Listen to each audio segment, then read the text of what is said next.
and on this chilly night, but hey, we are coming out of the really severe cold, so that's a good thing, at least for a little while. That's from what the forecast says. Tomorrow, 17. Hey, let's look it up. Yeah. It's a heat wave. 17. And it's just a 2-hour delay so far. Yeah. Yeah, I was telling Stephanie, it's warmer now than it was when I left for work this morning. Yeah, Yeah. it is true. Yeah, it is true. But we're moving into warmer days. And the days are getting long. The days are getting longer. It's a good thing. Yes. We are going to open tonight with Psalm 108, and we're going to read all of Psalm 108, and then we're going to read part of Psalm 109. So we'll read up through verse 13 of Psalm 109 as well.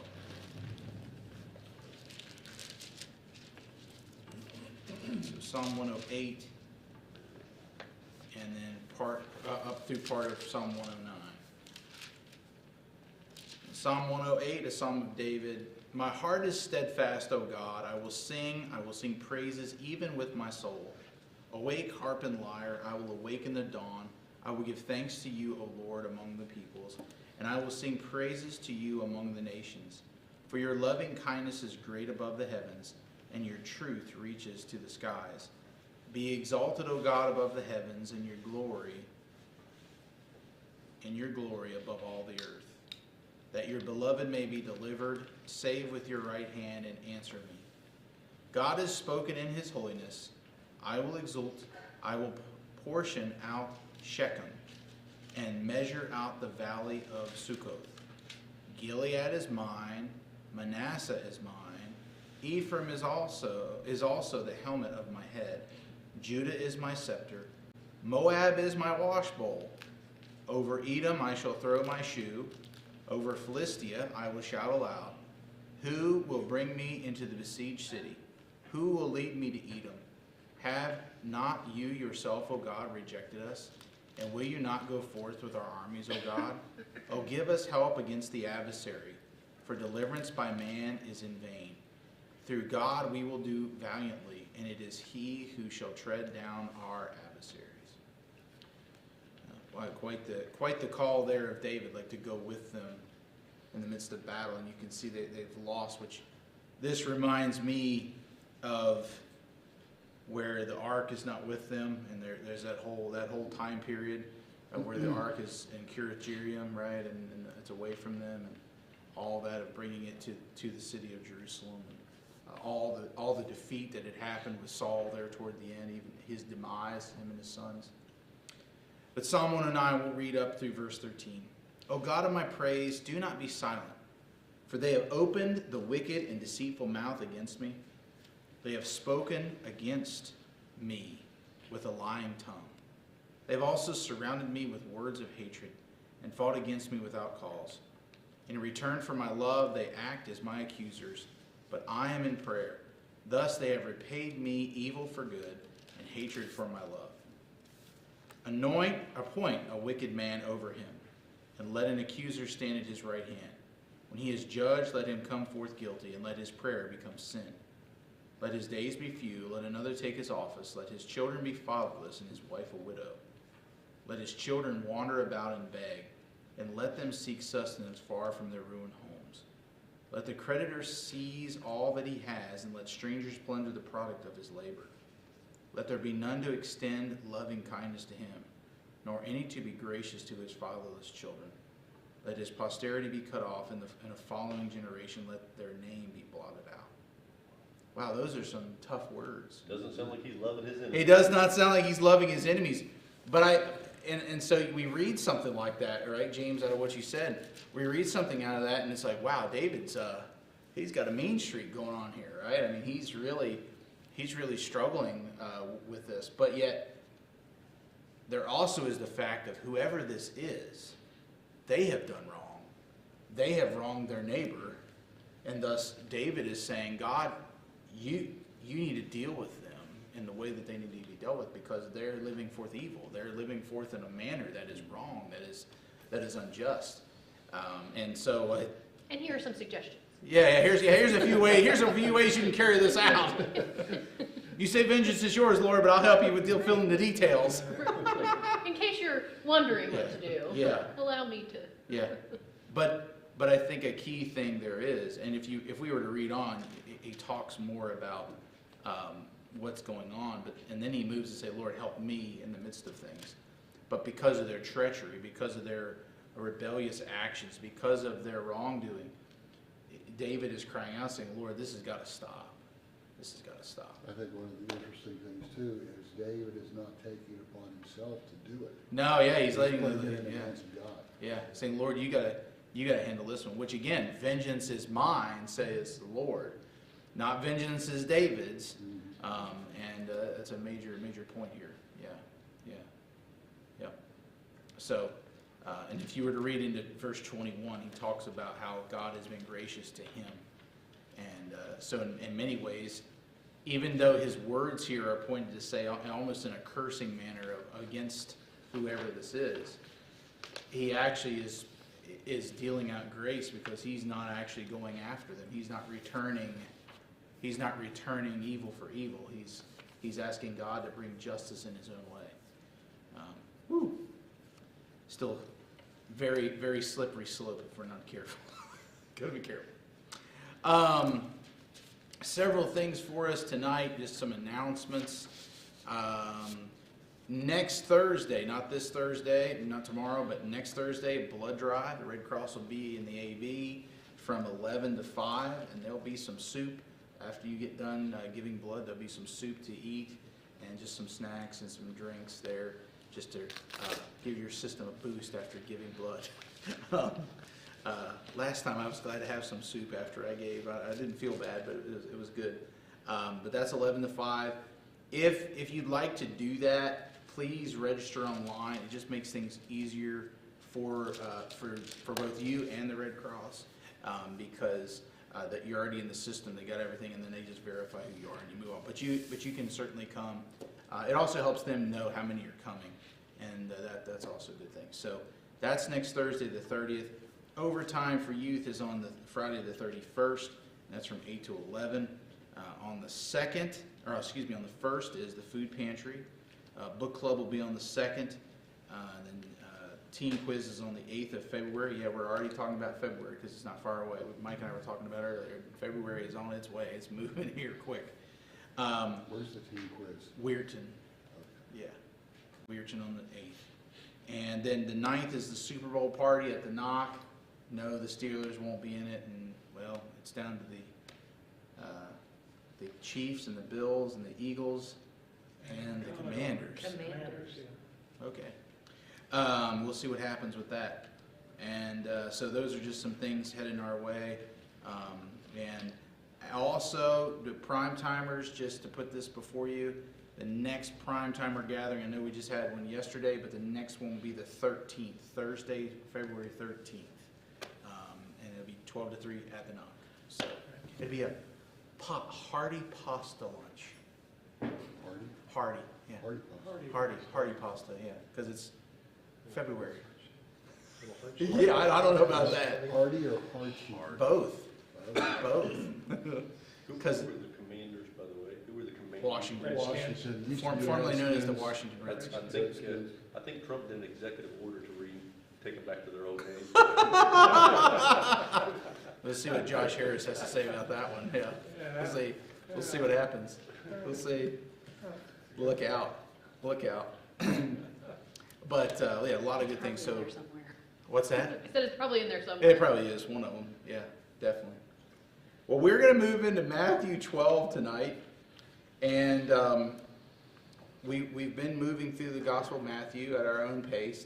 We're not going fast. We're not going slow either, but we're taking our own time, and that's good. I'm always glad to do that. But Matthew 12 is interesting, and we're only going to probably get through, I don't know, probably verse 21 tonight, just because we're going to see a lot of tangling back and forth and questioning on the part of some of the religious leaders to Jesus and some of the things him and the disciples are doing, and it's interesting to me, this passage in of itself, because there's actually a lot of bickering and complaining and pointing of fingers in this passage that you and I can be guilty of if we're not careful. And But the one thing that stands out to me in this passage, and so I just want to lay this out there for us now, is though the religious leaders, they point fingers at Jesus like constantly, the one thing he cannot get around and they can't hang him on either is this, that he's not knowledgeable of the word and he's also not against the word. Those are two key things. He's knowledgeable of the word, but he's not just merely knowledgeable of the word to be able to say, well, yeah, I can refute you in anything you say. He is also not against the word. And the reason I point that out is because I have known and I know people who are very knowledgeable of the Word of God, but yet they're even against the Word of God. And that's a very scary thing. That you know the Word, but yet you live against it. And Jesus never does that. Jesus is the living Word, obviously. And so he's not going to go against the Word. He fulfills the Word. He empowers the Word. I mean, who he is in that way. But yet, he's not against it. And you and I can find ourselves where we're against the Word. And we have to be very careful there in a lot of ways. So let's start out here tonight. I want us to read verses 1 through 14 together. We'll stay there for a while. And then we'll move into 15 through 21. That's my goal for us tonight. But Matthew 12, 1 through 14. And as we usually talk about, if you have something in your verse of the translation you're using, you see a difference, let's be sure to point that out. Let's talk about that. If there's any nuance, emphasis, whatever. So at that time, Jesus went through the grain fields on the Sabbath, and his disciples became hungry and began to pick the heads of grain and eat. But when the Pharisees saw this, they said to him, "Look, your disciples do what is not lawful to do on a Sabbath." But he said to them, "Have you not read what David did when he became hungry, he and his companions? How he entered the house of God and they ate the consecrated bread, which was not lawful for him to eat, nor for those with him, but for the priests alone? Or have you not read in the law that on the Sabbath the priests in the temple break the Sabbath and are not innocent? But I say to you that something greater than the temple is here. But if you had known what this means, I desire compassion, not a sacrifice, you would not have condemned the innocent." Then moving into verse 8. "For the Son of Man is Lord of the Sabbath." And verse 8 is like a hinge here in verses 1 through 14.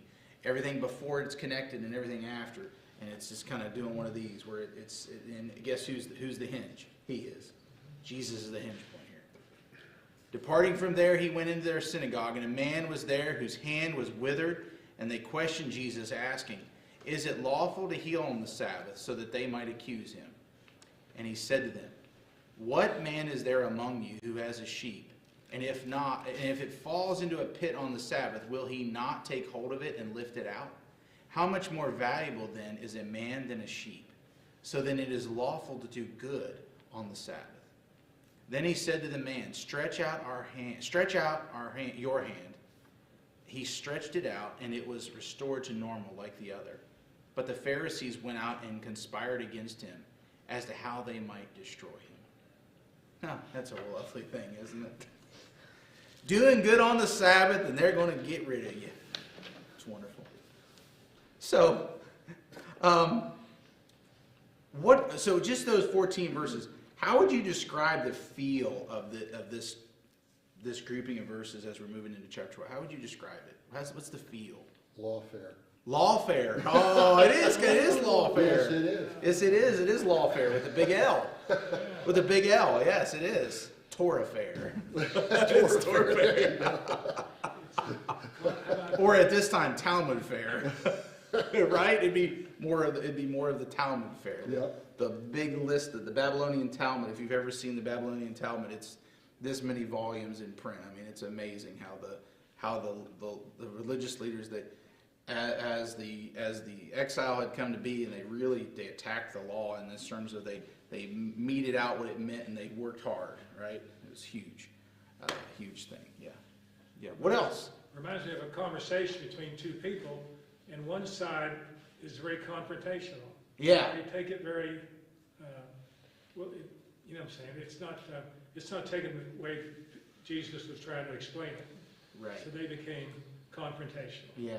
Like And they they're- were looking for a fight. Yeah, they are. Yeah, yeah. They're like they got their dukes up, right? They're ready to go. Yeah, yeah.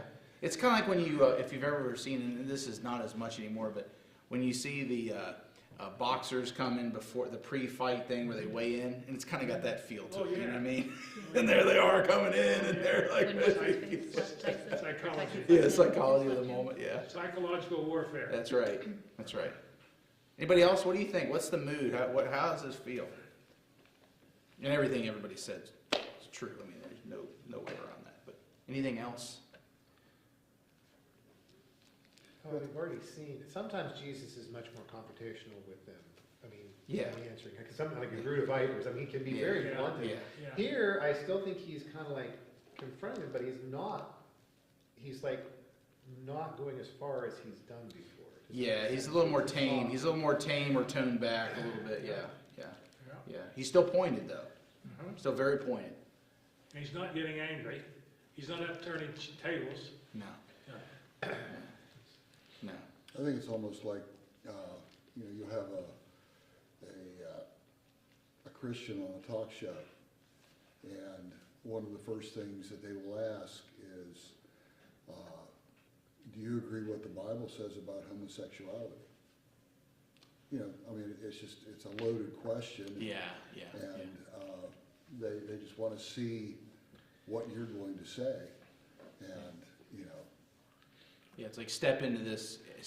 We've got the trap set for you. You know. And no matter what you say, I mean, if you say, well, yeah, I agree with the Bible, then, oh, you're homophobic, Yeah. Yeah. you know, and if they don't back it up, then, you know, you must not be really committed as a Christian, Yeah. you know, so Yeah.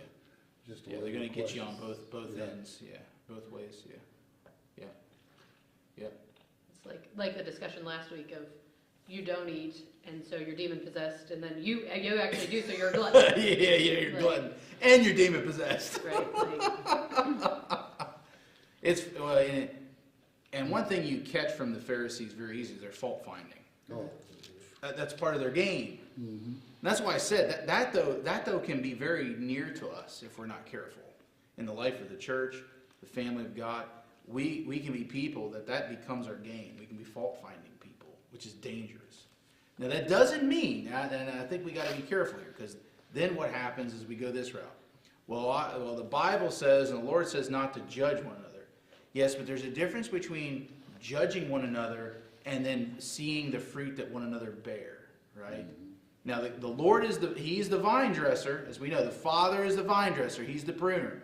And the Spirit provides for the fruit to be. But guess what? You and I need one another to help cultivate that fruit and to see that through.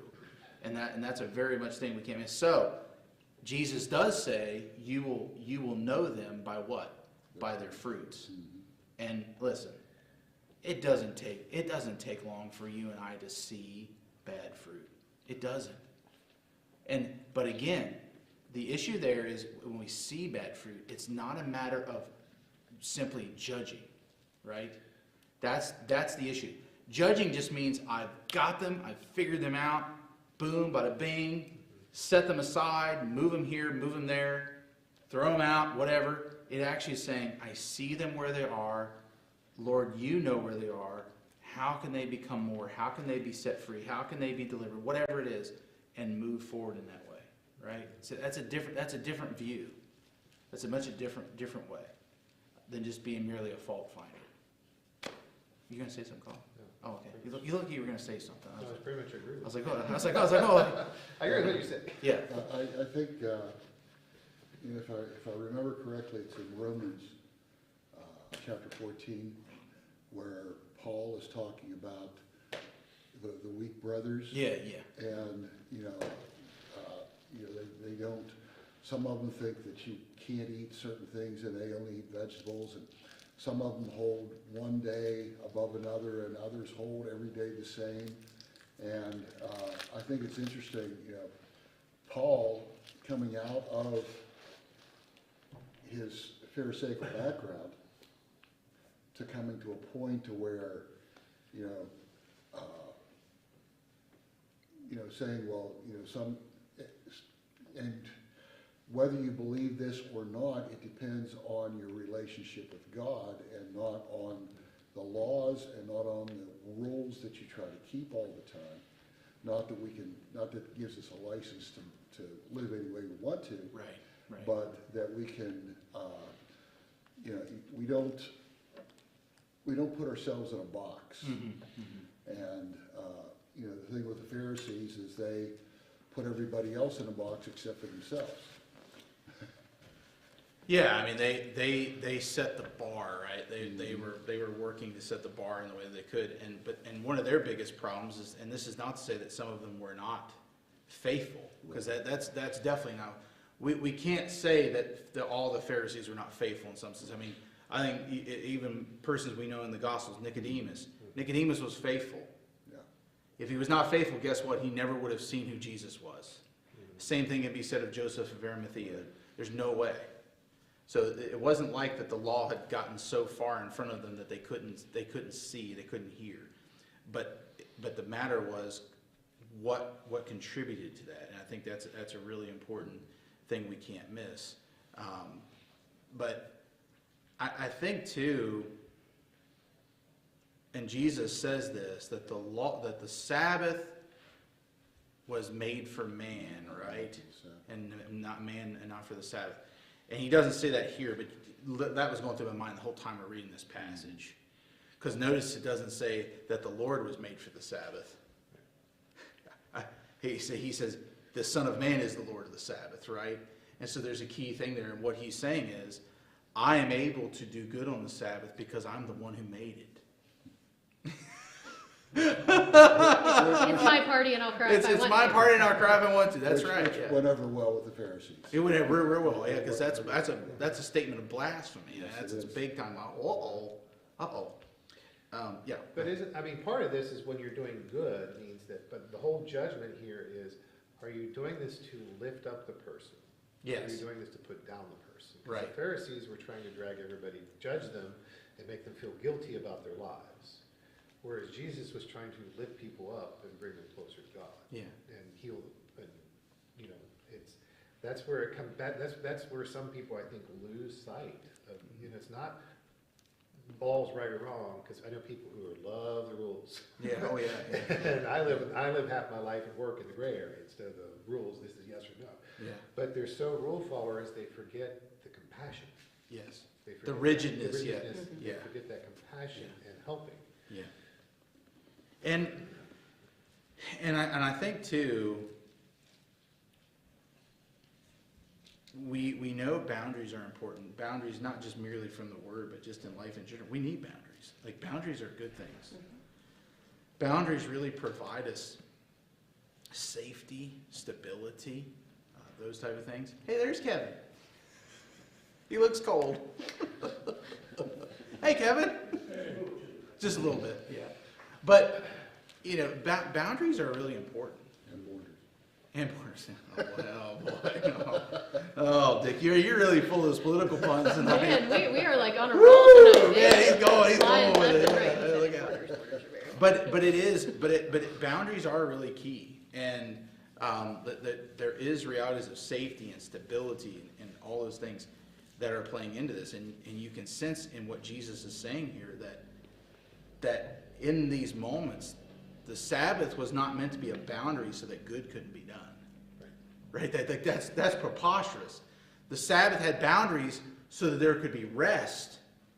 But in this instance, is it better for a man to remain crippled, where then the one who could actually heal him is right there and who can pronounce it over his life, and the man can go forth in that place with the hand that works? And which is better? To observe the rest of the Sabbath, or to see a man walk out with his hand healed? I mean, that's crazy to think about, and that's what Jesus is like. Why are you fixated on whether or not I've broken the Sabbath by doing work to heal this man's hand?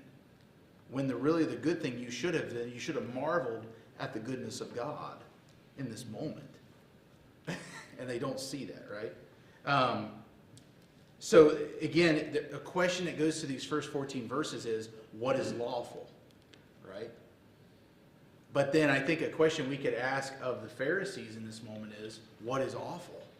Okay. Because their definition of what is good seems to be off, because they don't want to see a man healed.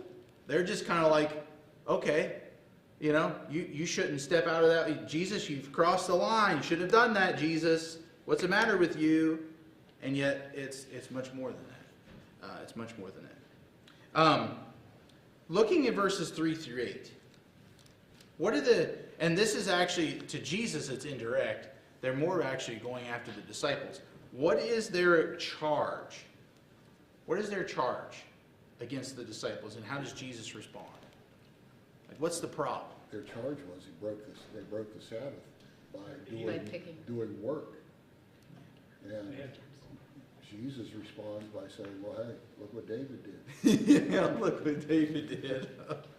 Which I have to say, the image in my mind that always comes when David goes into the tabernacle, because it's not the temple, right? It's the tabernacle. He goes in and he eats the showbread.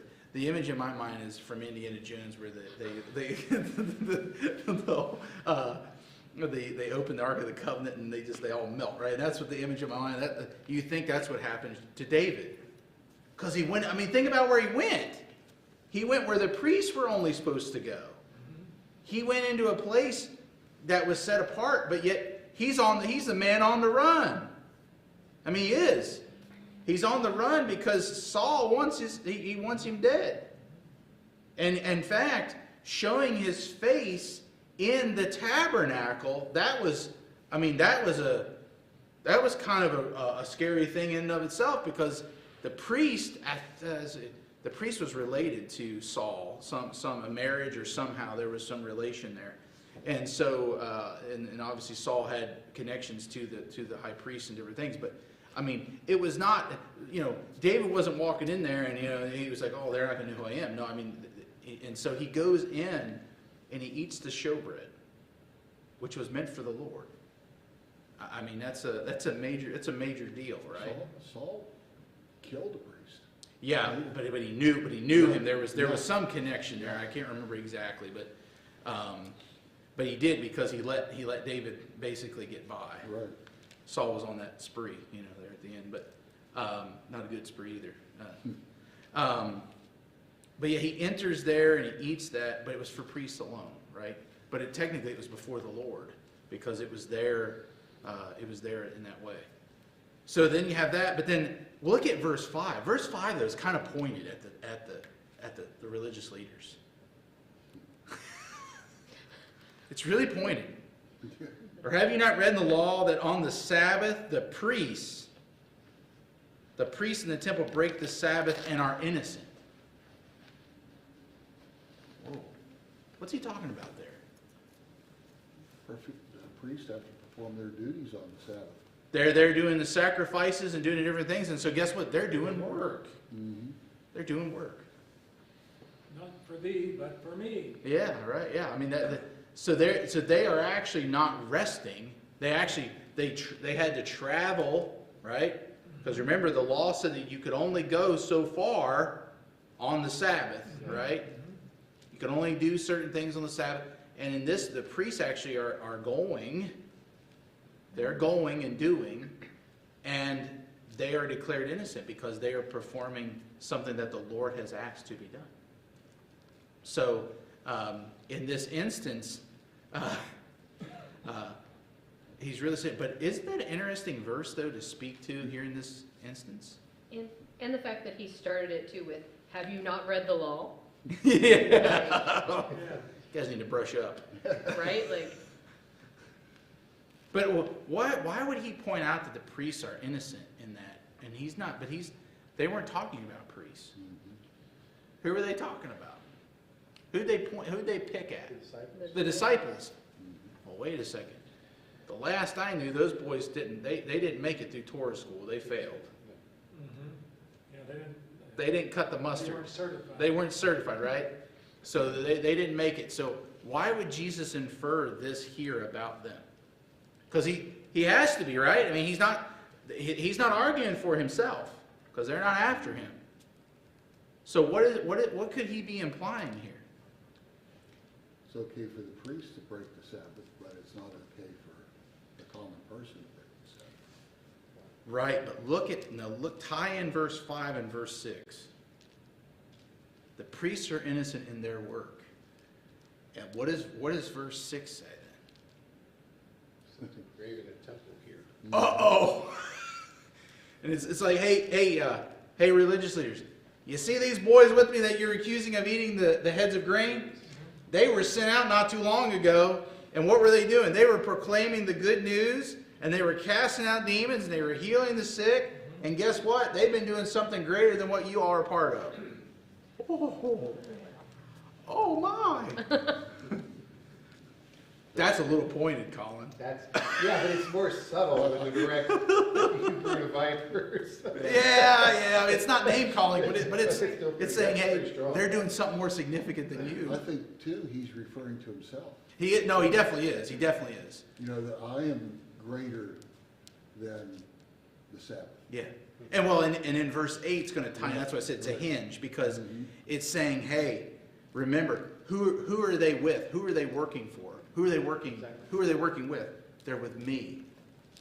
And you see me, you see them, they're part of something greater than the temple. Oh man. Oh, the sirens are going off, right? I mean, that's a big deal.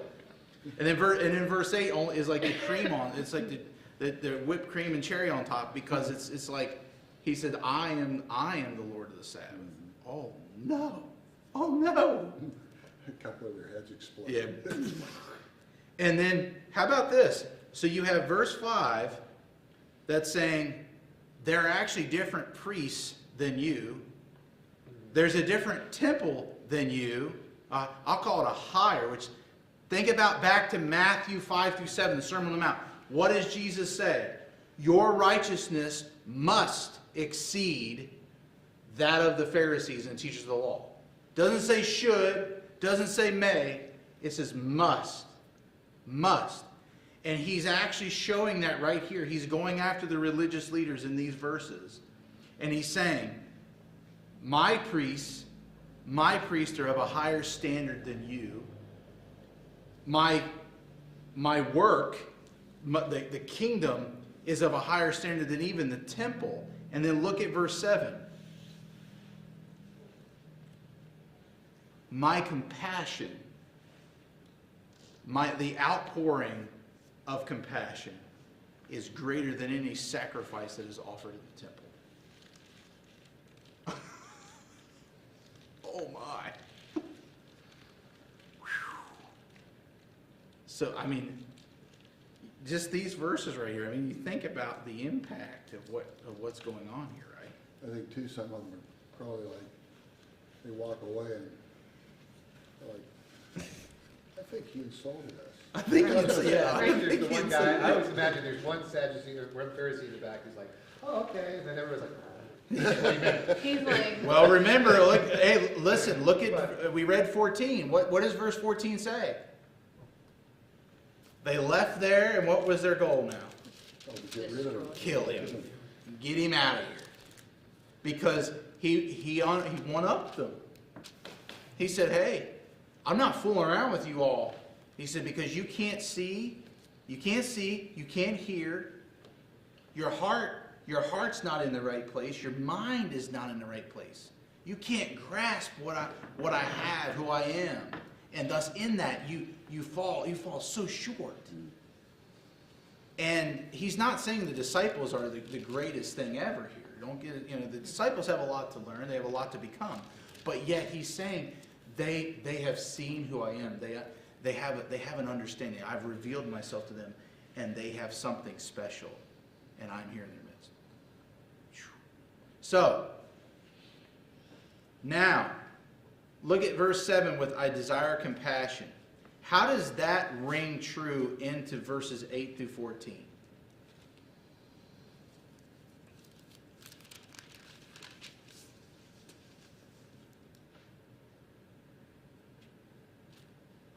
He's showing compassion to the man with the withered hand, He is. And who's not showing compassion to him? to the Pharisees. The Pharisees, right? They're just like, oh, just leave him alone, Jesus. Don't heal him on the Sabbath. Don't mess up anything we got going on here. Just leave him alone. Wait till tomorrow. Wait till that. Just wait till tomorrow. Yeah. Just wait till tomorrow. It'd be all right. Can wait one more day. Yeah. Yeah, it kind of becomes clear that on their side, the sacrifice or the checking the box is more important than any sort of mercy. And I think with the different laws and different things and the way that things had progressed at that point, right? Like it was compassion was not part of No. any of this. No. For It was them. all rote. It was like, you know, it Yes. was, Yeah. yeah, very much so. But the only person there in the room that could heal this man was Jesus. They couldn't even heal him. No. They didn't even have an opportunity to break the Sabbath to heal him. They're challenging Jesus' authority. True. Now, if the I mean, disciples are there with him, technically, Well, okay, yeah. they but- could I don't have, know, right? they- But I they mean, the don't- Lord of the Sabbath, though, is Jesus. But you know what I mean? But I mean, Yes. they're challenging him and actually his disciples then, but they couldn't even do, I mean, they were, and traditionally Pharisees were not healers. I mean, they weren't doctors or No, anything no, like no, no, that. no. So that wasn't their job. And here they're trying to tell him, they're trying to say, bow to us and do what we say. Yeah. Do what we say because we are the authority. And I have a note here. It just says, the rabbis prohibited healing on the Sabbath unless it was feared the victim would die before the next day. So it's like they've set up their own triage. You're not bad enough. You'll make it through to tomorrow, and so we'll just leave you go. You know what I mean? It's like, don't worry about it. It's okay. But think about that with me, though. How often have we been in situations and we said, oh Lord, not yet. But yet the Lord's saying, yes, now is the time. How many of you have been in that situation? The Lord said, hey, this is the time. Whether it's something that He's asking of us, like He's asking of us to do, to become, to seek out, whatever, or He's asking us to go to another and say, this is something that needs to happen. And yet we go, Lord, no. And notice, in those moments, what matters more? The sacrifice or the compassion? The compassion. That Well, matters. and I think there have been a number of political folks tonight, but I think you still see that in especially what's going on with women's related health care issues, like the stories in Texas about women who were literally dying, and all of the doctors were too afraid to provide what is standard medical care because of the laws that have been put in place by the people in power. Mhm. And that's what I think, elective situations are very different, but in terms of actual medical care where someone's life is on the line, it's that same sort of scenario. Yeah, well, in- policy can become so convoluted that guess what? It becomes meaningless because Right. It doesn't help those who are in the midst of it, right? Right. And I think that's something we always have to see. I mean, we can even do that in our own lives, right? We can make decisions that make things about us meaningless, and yet it doesn't help us. It hurts us. Right. And the same is true of policy in a larger governmental It fashion. becomes Yeah. excuses. Yeah. I mean, it becomes an excuse. It's a cop-out. It's a way out. Well, Right, we don't want to tackle the actual problem, Yeah. so we're just going to lump everything together and then. And you see that Yeah. here. Yeah, that it's they're not concerned about the man whose hand could, right, like the compassion portion of it, that this individual could have a full and fulfilled life. But we're not concerned with that, we're just concerned with, hey, don't break the rules. Like, hey, Which in some respects comes down to the fact there's a lot of things in life that are messy, Right, right? I mean, and I'm not talking about things in a right and wrong manner. Even some things that we pursue in a right manner can be messy because we're trying to see them through, right? We live in a fallen world. We live in a world where sin is real. And so even when we're pursuing what is right, it doesn't mean that it's going to be easy. And it doesn't mean it's going to be just boom, bada bing. It's going to take work. It's going to take time. I mean, Jesus. Look at Jesus. Jesus was righteous. He was without sin, and yet what was he willing to do? He was willing to be in the messiness of this world. I mean, that's very clear. I mean, as Kimmy, you mentioned when we were last week, he was accused of being a glutton and one who was full of demons. Why? Because of who he was willing to be among. Didn't mean he became them, but he was willing to be among them. And I think that's a key. That's a really key thing for us. And that here in this moment, he is very much, he's willing to be in the mess of that man's life, knowing his, and I don't mean that in a wrong way, but the Pharisees were willing to say, hey, mister, leave your mess aside because we don't want to deal with that. This is not the right moment. We'll deal with it later. And Jesus is saying, let's deal with your mess now. Let's deal with your need now instead of later. And I think that's really important for us when we follow Jesus, is to say to ourselves, okay, there is messiness that comes. And messiness can have messiness can be brokenness. And when I say brokenness, I'm not talking about sinfulness in a direct way. Brokenness is just the reality of the world in which we live. There's trouble, there's peril around us, and there's things that we need God to help us in those things. And then there's sinfulness that takes messiness to a whole nother element. When I say sinfulness, I'm talking about things that you and I have said, done, whatever, even thought, and that's caused great harm to us and to others around us. And so we have to be careful how we look at brokenness and sinfulness, because they can be of two angles, right? They can be of two different sides. But Jesus is willing to be in the midst of the mess on both ends, and that's really important to see, and we see that here.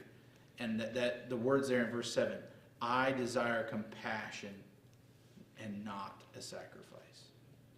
And where did that statement come from? It comes from Micah. Well, Samuel said it to Saul. Right. He says it all the way back. Yeah, all the way back there as well. Yeah. And Micah and the prophets mentioned it as well. Yeah. As we read this and as we've been talking about all this, in some ways I hear Jesus saying, I'm not asking you to sacrifice yourself for me because I'm actually sacrificing myself for you. I mean, because really, he's not, we can't give any greater sacrifice than what Jesus did to us.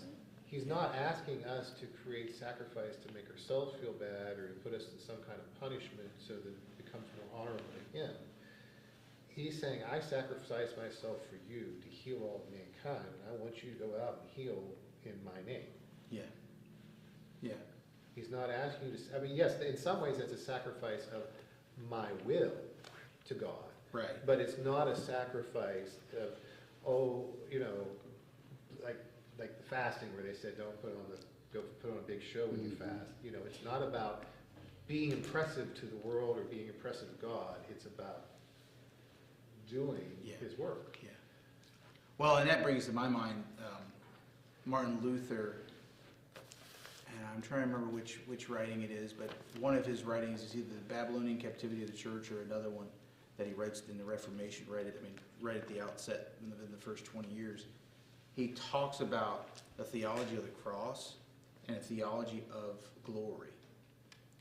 And what he's speaking to in that is that the Roman church of the day, the church of the day that had so much power, had so much influence, that it was more worried about its glory, its pomp and circumstance, than it was about, right here, desiring compassion and not sacrifice. It was willing to take its own sacrifices at the behest of compassion. And Luther's getting to the place of saying, here is the theology of the cross. This is what Christian life, this is what Christian influence, this is what Christian leadership, this is what Christian thought and word and deed is supposed to look like, where it comes out of the theology of the cross and not from a theology of glory. If you ever, just Google that sometime and look up Luther's theology of the cross. It's very, very fascinating. I think it's either I can't remember. He has several there. It's Babylonian Captivity of the Church. or one of his other early writings. I have it in my office, but I can't remember which one now. It's been a little while since I took Lutheran seminary, but really fascinating to see that theology of the cross and how that plays out. But I thought about here in verse 11, because what does he compare the man to with the withered hand? A sheep. Yeah. Oh. And I've been reading a book. It's a 40 days book, and it talks all about what it means to be a shepherd. And it's really fascinating. It talks about what does it mean to be led and to lead. And the whole thing is this man, he's a professor of Old Testament. He went and lived among Bedouin shepherds for a period of time in the Middle East. And he learned from them what it meant to be a shepherd. It's really fascinating because he takes from them, and it's amazing how he points back. He takes the time with them in the wilderness and out in the desert, and he sees from the biblical view of Moses and David and others how they were shepherds, and even Jesus speaks of being the good shepherd and what that looks like. But in this moment, I hear Jesus being the good shepherd. Do you not hear that? Jesus saw value. He saw value and worth in that man's life, even though he was cast away. I mean, he really was. He's a man with a withered hand. Guess what? He may be in the synagogue, but guess where he's never going? Where's he never going? He's never going to the temple. Why? Because he's defiled. He's never going there. And so guess what? The Pharisees or the Sadducees, they'd look at him and say, we're not worried about little Jimmy over here. Jimmy can come to the synagogue, but he's not going to the temple. So, he's not, we don't need to worry about it. But Jesus is showing here, he matters to me. Again, look at verse 6. That I say to you that something greater than the temple is here. Which also brings to mind what Jesus speaks to in the Gospel of John to the woman at the well. One of these days, you and your folks, the Samaritans, you worship here on this mountain, and we in Jerusalem worship on this one. But one of these days, that's all going to change, and you will worship in spirit and truth. And who's he speaking to? He's speaking about himself. And you can see that here, that there's value. The Lord of the Sabbath sees value even in one who is broken. Wow. Wow. And not only is he going to leave him broken, what's he going to do? He's going to heal him. He's going to the good shepherd's going to pick this man up. He's going to put him up on his shoulders and carry him out of there. He's going to get him back on his feet. Wow. It's amazing. And then, think about this. Go ahead, Dick. I'm sorry. No, you're fine. You were talking about the man with the withered hand, and I mean, he's in a position of being a beggar. Yeah. And I started thinking, I believe that there were a lot of people who were born with a disfigurement or a malady or something like that. And I don't even think they were given a proper name. They were just referred to as somebody's son. For instance, blind Bartimaeus. His name was not Bartimaeus. His name just meant he's the son of so-and-so. Timaeus. Yeah. And to the point where they don't even give a proper name, I don't think, to children who were born deformed. Yeah. Yes, that's really something. Or you think about even the man born blind. We never hear of his name, do we? Yeah. And that's a similar vein here. Is that no one was worried about his name because Right. he was worthless. Right. I hate to say that, but that's Culturally, that was they were worthless. Yeah. Yeah. And I just think that goes to the other side. Keep thinking about the sheep that he pulled out. We often, in our day-to-day culture, look at, feel bad for the poor animal, sheep. But they didn't keep sheep because they were poor animals, they kept sheep because that was their wealth. I mean, Yeah. were they allowed to pull that sheep out of the pit because it was injured, or it was trapped? Or were they pouring it out because they were saving their money? I mean, you know, it had more, they're saying that, he's saying, you're treating that sheep with much more value Mhm. than a human life. And I don't think they're just talking about, oh, it's a poor sheep, it's monetary value. Yeah, but in too, and I shared with you that book I've been reading, the one I read actually yesterday. He was with a Bedouin shepherd, and the Bedouin shepherd had 300 sheep. Okay, had 300, and he had a name for each of them, and he knew them, each one, which is just, think about that. You have 300 sheep, and you know every one of them. And he'd say that they would walk by and he would call them each by name, something about them. And isn't that something here? Because Jesus, this is one of his sheep. He knows who he is. He knows who he is. And he's wanting to get him out of the pit because he has value. He matters to him, right? And it's just what an amazing image. I have 3 chickens, and the only way I know them is by the color of the band on their leg. You cannot tell them apart. I mean, there's a few things personality-wise, but you can't really tell them apart.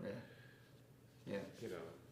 Yeah, and this, I mean, you know, certain animals, goats or sheep, they will have certain things about them, perhaps, Right, but maybe still, not. But out of 300, I mean, I can't even identify 300 people's names. you Yeah. know?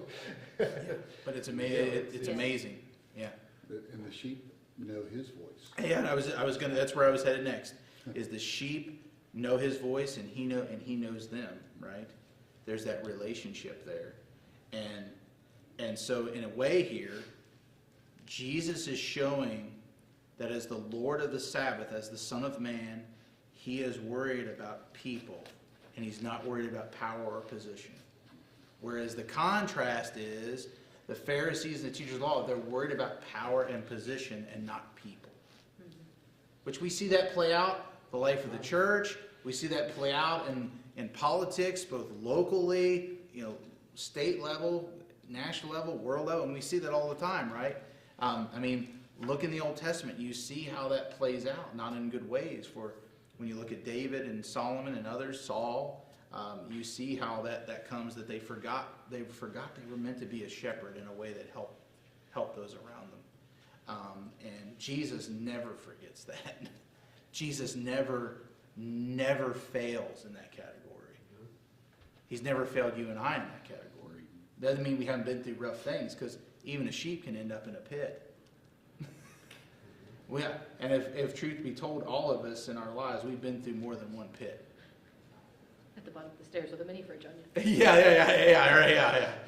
Help us, Lord, right? Help me, Lord, in a moment. But seriously, I mean, we've been through some really hard things, and yet there's the Good Shepherd, and he's able to come and he's able to say, Greg, Dick, Kimmy, Mike, Ross, James, Colin, Tom, Andy, Lisa, and those with us online. But he's able to come to us and say, I'm here. I'm here to help you in your brokenness. I'm here to help you in your sin, too. I'm here to help you in your sin. And know that I desire compassion, not sacrifice. I desire to see things come and see things go.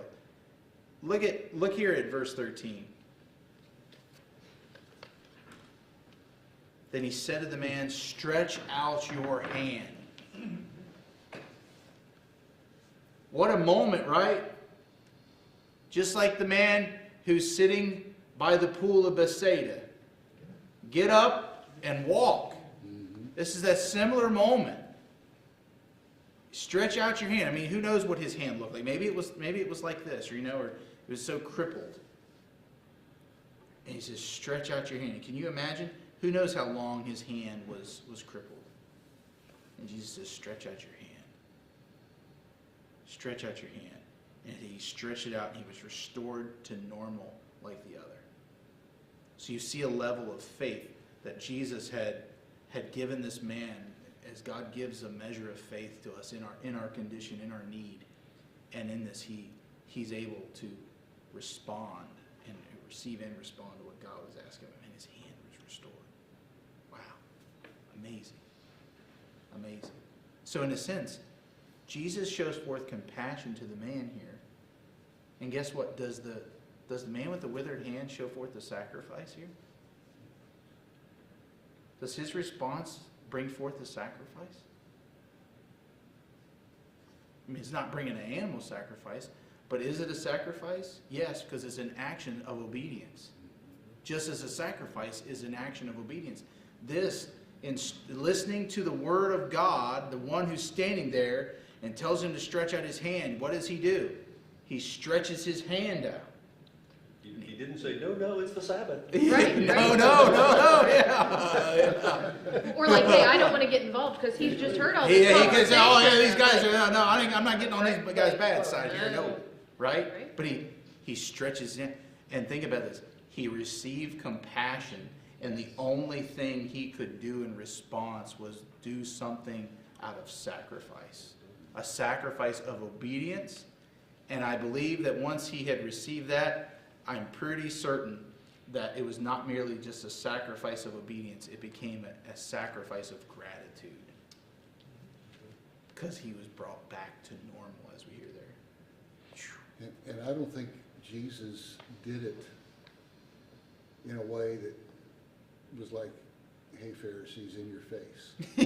You know, it was just like, I think he was probably kind of disgusted with the Pharisees. Yeah. And he's just like, okay, stretch your hand out. Yeah. You know, Yeah. and he stretched it out, and it was healed. Yeah. But it's so, and we didn't get there, but verse 15 says Jesus knew what happened, and there's the grumbling, and we'll get there next week together, but he knew the grumbling that was there, and so it says he withdrew, because he knew things had gotten a little crazy. People were upset at him. People probably too were like, oh my goodness, look what just happened. This guy we've known for years, since he's had a withered hand, and like it's back to normal, and it's like, it's craziness. But we'll get there next time and talk about that a little bit. Yeah, Colin. It just goes back to something that was, like I said, we were talking about last week, that God calls us to look outward, the compassion needs of others. Uh-huh. And the world teaches us to look inward and worry about our own needs. And that's, when I say a lot of the problem in the world is everybody's out for themselves. And we need to be out for everybody. Yeah, yeah. People No. generally aren't willing to make a personal sacrifice for the greater good at this point. Yeah. The- Well, even for one. I mean, to be honest, I mean, Well- you know, like, even for sometimes anymore, just for one person, people are not willing to make sacrifices. Yeah. And that's sort of the blessing and curse of living in an individualistic society, too. That's lost the measure of what it means to be a community and be together. Paul says that, right? Yeah. Better for one, I mean, Yeah. one would die for, you know, who would die for their enemy, but Yeah. maybe you'll find someone who will die for. Someone would be, yeah. But, you know, Jesus died for his enemies, that's. Yeah. I want to share this. This was something that was on my mind out of these first 14 verses. And this will be our parting word. And I want to read, how do I want to say this? I want to read these prayerfully. This will be kind of our parting word and our prayer tonight. But it's Matthew 10, 28 through, actually, we'll read 26 through 31. Actually, 30. Let's go read through 32. Matthew 10, 26 through 32. Therefore, do not fear them, for there is nothing concealed that will not be revealed, or hidden that will not be known. What I tell you in the darkness, speak in the light, and what you hear whispered in your ear, proclaim upon the housetops. Do not fear those who kill the body, but are unable to kill the soul, but rather fear him who is able to destroy both soul and body in hell. Are not 2 sparrows sold for a cent, and yet not one of them will fall to the ground apart from your Father? But the very hairs of your head are all numbered. So do not fear, you are more valuable than many sparrows. Therefore, everyone who confesses me before men, I will also confess him before my Father who is in heaven. And he goes on to say in 33, but whoever denies me before men, I will also deny him before my Father who is in heaven. And I say that to each of you tonight and those with us online. As the old song says, I sing because I'm happy, I sing because I'm free, for his eye is on the sparrow, and I know he watches me. We serve one who is Lord of the Sabbath, and he holds way more than anyone or anything in this world. And let's be sure that we seek after him in all things. And let's be people of compassion that bring sacrifice. But let's not be so worried about sacrifice that we lack compassion. Go in peace.